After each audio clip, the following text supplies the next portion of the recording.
Good morning, my name is Brian. I'm the owner-operator here at Boathouse Smokers down in South Louisiana. Today we're going to be doing a test burn in one of our stock series cabinet smokers, and I wanted to take you guys along and show you how we do it. This is the cooker that we will be using today. This is our stock series 4-rack. The customer added the XL package and he also added the insulated firebox. All right, let's take a look inside the firebox on this guy.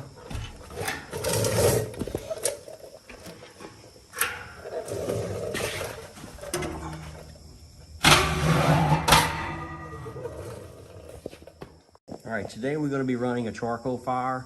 I am going to make a couple more videos where we actually run a live fire in these cabinet smokers, but today with the insulated firebox, we're going to do a charcoal fire with some mixed in wood chunks, and we're going to see how long of a burn we can get.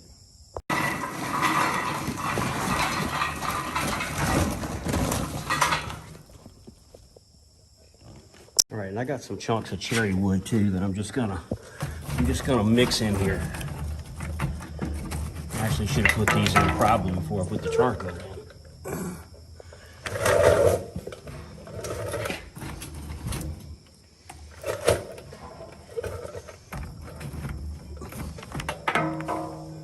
All right, I like to use these little match lights.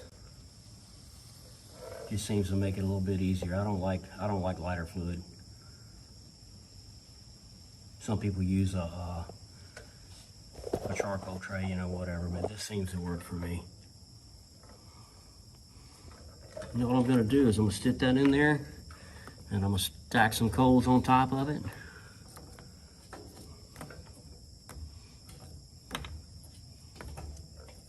All right, we're gonna let that light and we'll get back with you shortly. All right, after about 5 minutes, I'm gonna go ahead and push this tray in. Bear with me, guys, I'm here by myself today. All right, and then we're gonna let that sit fully open like that for probably about 15 to 20 minutes before we close this thing up. All right, here we are at the 15-minute mark. I'm gonna go ahead and close this guy up. Make sure that I have both of my ball valves fully open. And at this time, I'm gonna go ahead and close this guy up.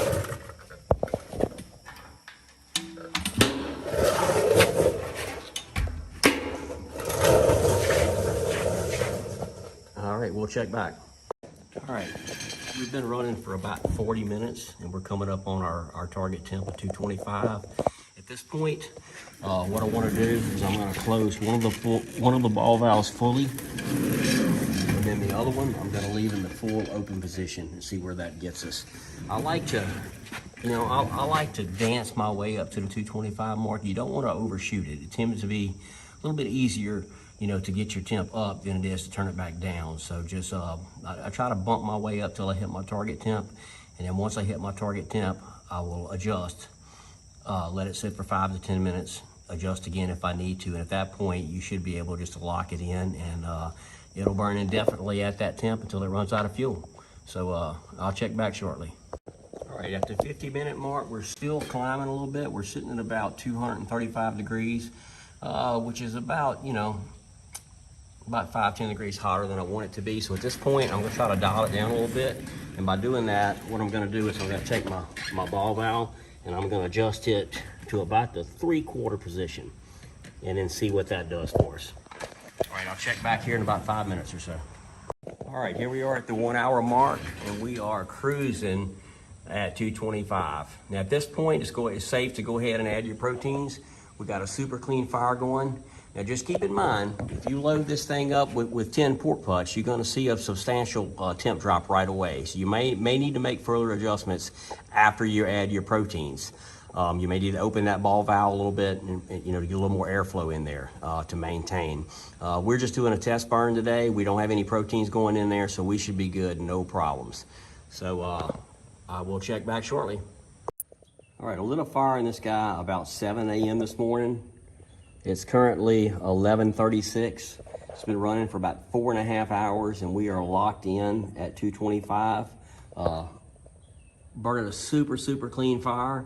We have not made any adjustments to the ball valves since the last update. The left ball valve is fully closed. The right ball valve is in about the 3/4 position.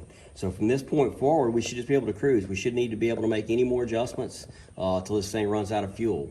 I'm hoping to get a good 8 to 10 hour burn out of this guy. So we'll see what happens, and I'll update you guys every couple hours. All right, another question we get asked a lot is how long does it take this guy to recover once you open the door? So let's do a quick test on that. Let's open this door up. I'm gonna open it fully. Let all that out of there. All right, we're gonna close it back and we're gonna see how long it takes to recover.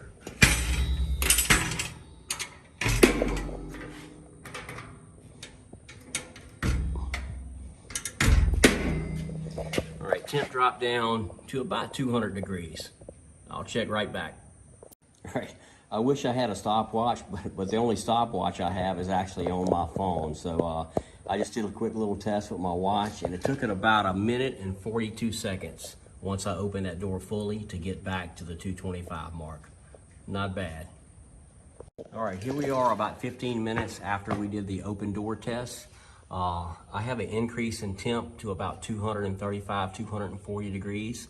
Now at this point, I'm not gonna freak out and start closing valves or anything like that. What had happened is when you open the door, we got a surplus of air inside the cook chamber, which moved on down to the firebox, which caused a little temp spike. No big deal. We're just gonna close it back up, and I'm not gonna make any adjustments at this time. We're just gonna ride it out. And in my opinion, I think within 10 to 15 minutes, it will back down to its original position. So let me update you here shortly, and we'll see what happens. All right, here we are about 5 minutes later, and just as I suspected, temps back down to 225 degrees.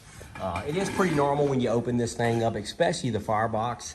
You may see a slight increase in the temp, but just don't freak out. Have a little bit of patience, and give it about 30 minutes or so for the temp to come back down.